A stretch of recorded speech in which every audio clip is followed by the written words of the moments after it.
Hello everybody! So I know most of you are graduating soon and going for your convocation, so I thought I would do this simple, easy graduation look for all of you to try out yourselves. So let's move on to the tutorial. First up, we're going to apply tinted moisturizer to keep our faces moisturized and hydrated all day. And I'm just buffing all this in with my Sigma flat top kabuki brush. So this acts as a moisturizer as well as a foundation for your base makeup. Your hands is right in front of where you stand. Next, I'm going to use my L'Oreal True Match Concealer here, not just to conceal but also to highlight the high points on my face, under my eyes, my T-zone, and cover up any of my scars, blemishes, and my birthmark as well. No matter how you hurt, love will come to you. And okay, I'm starting to look freaky here. I'm just taking my favorite marshmallow puff here and I'm just blending this in. Like the beauty blender, just make sure this is damp so that it doesn't absorb the product and it helps to blend really nicely on your face for that nice airbrushed blended effect. But there's a plan. Next up, I'm using my MAC Mineralize Skin Finish powder in Natural Medium Plus, and I'm just patting this all over my face and swirling it in to blend and set my foundation makeup. You can always start again. Your future's right in front of where you stand. And now it's time to move on to my eyebrowless eyebrows. I'm taking my Etude House Perfect Eyebrow Kit and mixing the light and dark brown colors with a stiff angled brush. I'm just drawing in my eyebrows and filling in the ends and just keeping them as straight and as natural looking as possible. So just use a light hand and gently sweep it across your eyebrows to fill in any of the gaps that you have. Climb a mountain, cross the ocean, sail in. And now moving on to the eyes, it's always important to use a eye primer on your eyes to make sure that your eye makeup stays on all day without creasing or fading. And here I'm using my new favorite Lorac Pro Eye Primer. And with my fingers, I'm just gently blending this all over my eyelids up to my brow bone as well as under my eyes. If you believe everything you dream. For eyeshadows, I'm going to be using everything from this Lorac Pro palette, and it's really my current favorite palette right now. I will do a review on this at the end of this month. But I'm going to be taking this color Mauve here. It's a really nice light plum shade, and with a large fluffy brush, I'm just swirling this to the outer corner of my eyes as well as across my crease to give my eyes a lot more depth and dimension. This world is yours, yeah. Next up, I'm taking this light pink shade here with a small eyeshadow brush, and I am adding this, patting this to the inner half of my eyelids, and this is going to act as a nice base for the shimmer that goes on later. I know this world seems so big and everything seems so out of reach. And at this point, if you feel that the mauve color earlier wasn't intensified enough, you can go in and add it more with a tapered blending brush to concentrate the color more in the crease and the outer corners. In the palm of your hands is right in front of. Just remember to always blend everything out so that there are no harsh lines and edges of your eye makeup. Everything you dream will come true.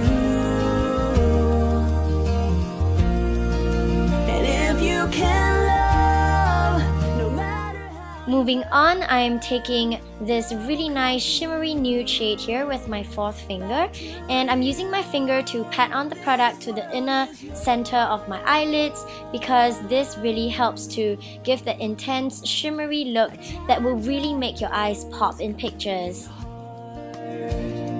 When you think you can't go on,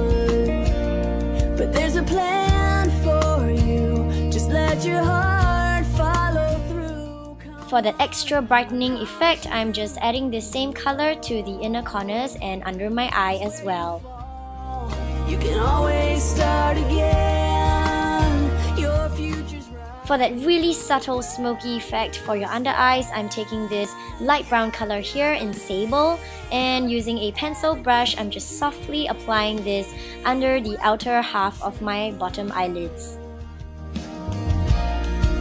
And if you can love, no matter how you hurt, love will come. Taking my trusty MAC Blacktrack Fluid Gel Liner here with a small angled brush, I am slowly, gently stroking and tight lining my eyes and following my natural eye shape to taper a wing out.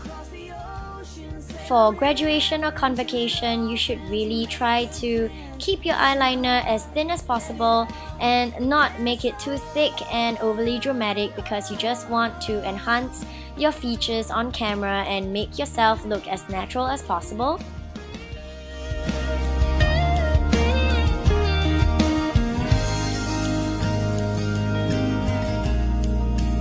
If you believe.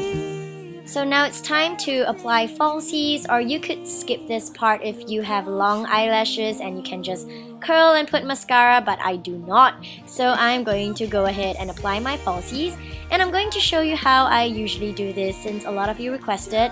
I just apply a thin layer of glue, and here I'm using my favorite Star Lash glue from Sasa and applying a really thin layer, and you can see that white glue appearing there on the lash band. And after that, I'm just going to take both ends of the eyelashes and start bending them such that it's a lot more flexible and easier, and it gives a curved structure that will be easily adhered to on the eye. And then I try to give it a few blows or put it in front of the fan to hasten the process of it becoming tacky and transparent. And I just apply it on the middle end first, followed by the ends and the inner corners. So just apply the center of the lash band first, and then press down the ends at the outer ends and then the inner ends. This is the best way and fastest way to apply lashes. And now to cover up the lash band, I'm just taking my favorite Lancome Art Liner and just going over the previously lined tight line. Going over the lash line with a liquid eyeliner is always best, because then you can really cover up any of the glue marks that might have been left behind and make the lash band look like it's sticking really close to your natural lash line. Everything you dream. Now that we're all done with the eye makeup, let's move on to contour the face. And I'm going to be using my favorite, the Balm Betty Lou Manizer bronzer here with a little bit of shimmer in it. And just taking my bronzing brush, I'm just sweeping this to the hollows of my cheeks as well as the temples of my foreheads and down my jawline, and just slowly use buffing motions to blend this so that it doesn't have that harsh stroke of bronzer on your face. You want everything to look natural and blended on camera. And to contour my nose, I'm just applying this same shade to the sides to create that shadow effect as well. And I'm going to highlight my cheekbones now with my favorite Chanel Illuminating powder here, this pretty highlighter from their spring collection. And I'm just using my large Sigma tapered blending brush here and dabbing this across my high points of my cheekbones under my eyes to really lift my cheeks a lot more. And this nice illuminating powder helps to lift my cheeks in a very natural way.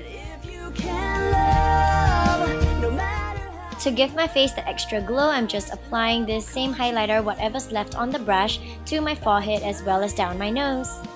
This world is yours.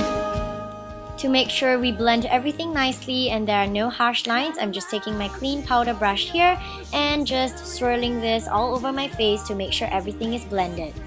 Listen hard, let it out, and dance on.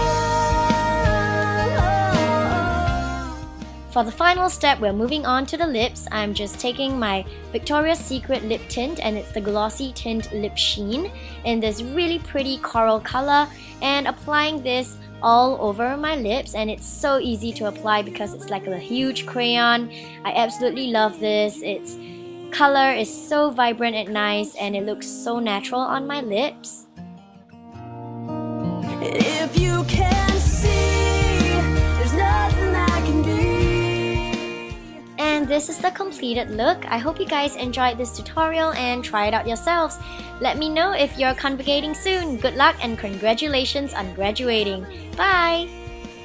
If you can dream.